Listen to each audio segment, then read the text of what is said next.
कबीर साहब ने कहा है कि मांगण मरण समान है, मत कोई मांगो भीख। मांगण से मरना बराबर ये सतगुरु की सी कि मांगना मरने के तुल्य है। क्यों मांगो, किससे मांगोगे? आप भी वैसे ही हो, दूसरा इंसान भी वैसा ही है, लेकिन आपके पास वो चीज नहीं है तो आप मांगते हो।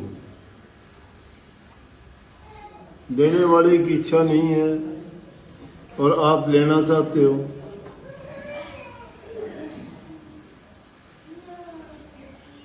तो उसमें खींचातानी हो जाती है।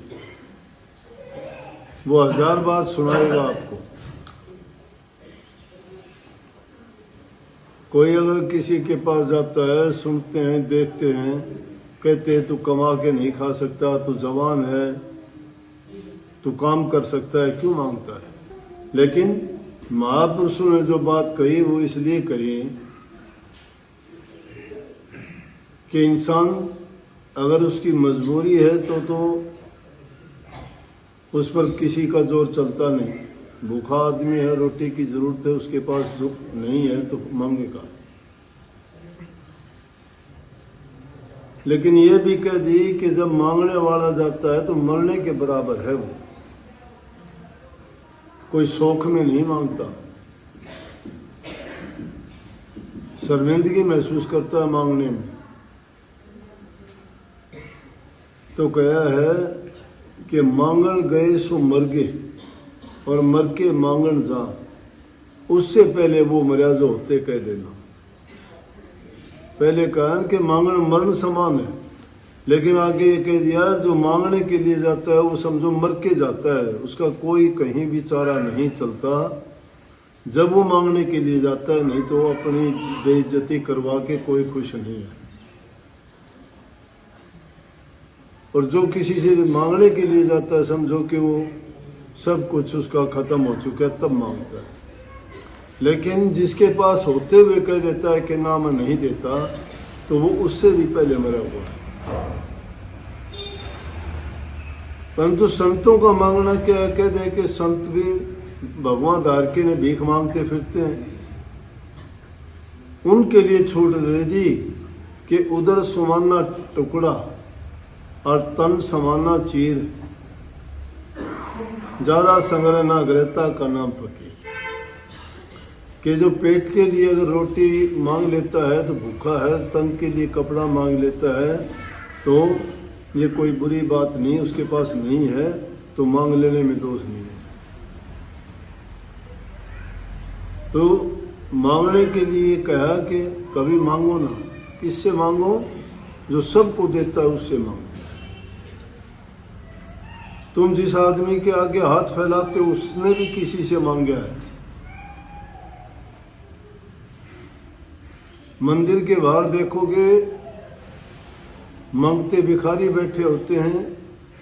सेठ साहूकार मंदिर में जाते हैं, कोई वहाँ दान करने के लिए, कोई पुण्य करने के लिए, कोई चढ़ावा देने के लिए,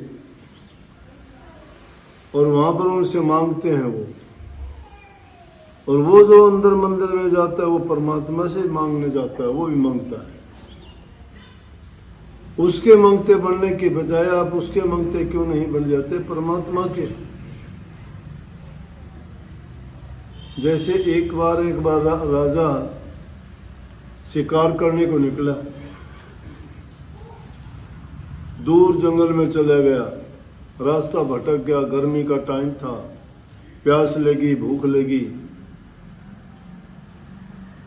बहुत परेशान हो गया। क्या करे, जंगल में कोई कुछ दिखाई नहीं दिया। इधर उधर गया तो एक किसान खेत में झोपड़ी बना के बैठा है, पानी रखा उसका,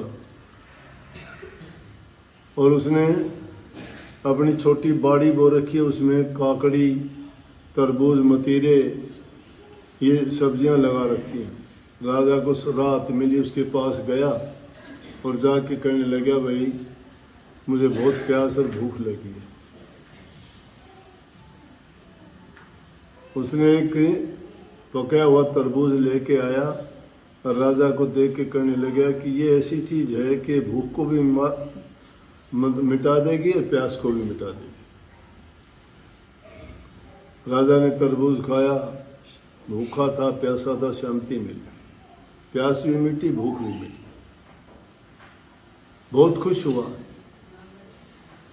कह दिया उसको, अगर कभी तेरे को किसी काम की जरूरत पड़े तो मेरे पास आना, मैं राजा हूं।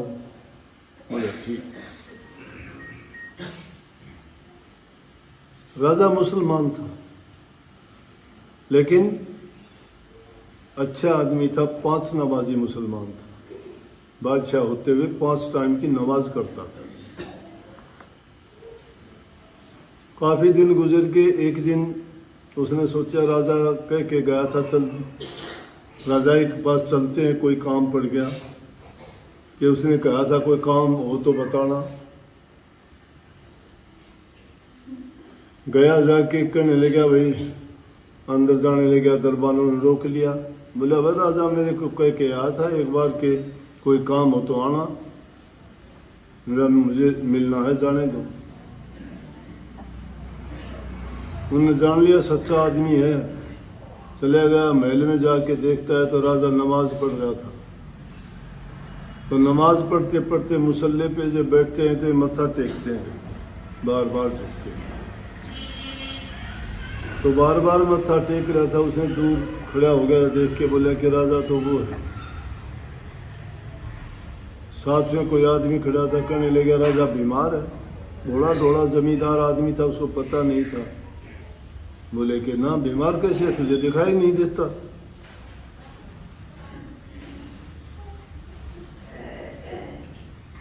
ये नमाज पढ़ रहा है, तेरे को पता होना चाहिए, खुदा की बंदगी करता है, इसको हाथ तू कर रहे थे। ना, मैं तो ये उल्टा सीधा हो रहा था, मैंने सोचा इसको तकलीफ होगी इसलिए हो रहा है ऐसे। बोला नहीं, तो खुदा की बंदगी करता है। इतनी देर में राजा भी खड़ा हो गया। राजा खड़ा हुआ, राजा से बोला कि अच्छा जी, राम राम, और कह के वापस चल दिया। बोला क्यों भाई, क्या बात होगी? आजा, पहचान लिया राजा ने। आजा, क्या काम आया था? कोई नहीं।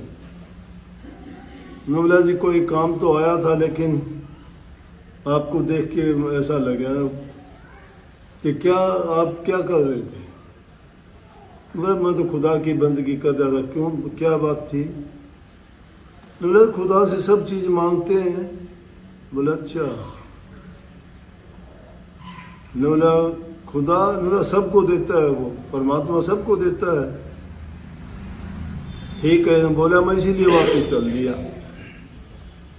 फिर आपसे क्या मांगू? जिससे आप मांगते हो आप भी मांगते, मैं भी मांगता, मैं उसी से मांग लूंगा।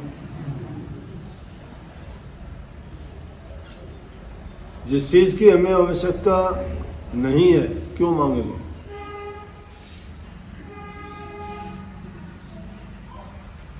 मांगना जब चाहिए आदमी मजबूर हो। हम मजबूर थोड़े हैं। अपनी हिम्मत होनी चाहिए काम करने की। दूसरे से मांगने से क्या मिल जाएगा? फिर तो एक बुरी आदत को हमने जन्म दे दिया और वो आदत पक के हमारी प्रकृति में शामिल हो जाएगी। हम मेहनत करने में विश्वास नहीं रखेंगे, मांगने में विश्वास करेंगे। इसीलिए देखते नहीं कितने हष्ट पुष्ट आदमी भी मांगते फिरते हैं। काम की कहो, काम नहीं करेंगे। आदमी अगर काम करे तो मांगने की जरूरत ही नहीं पड़ती।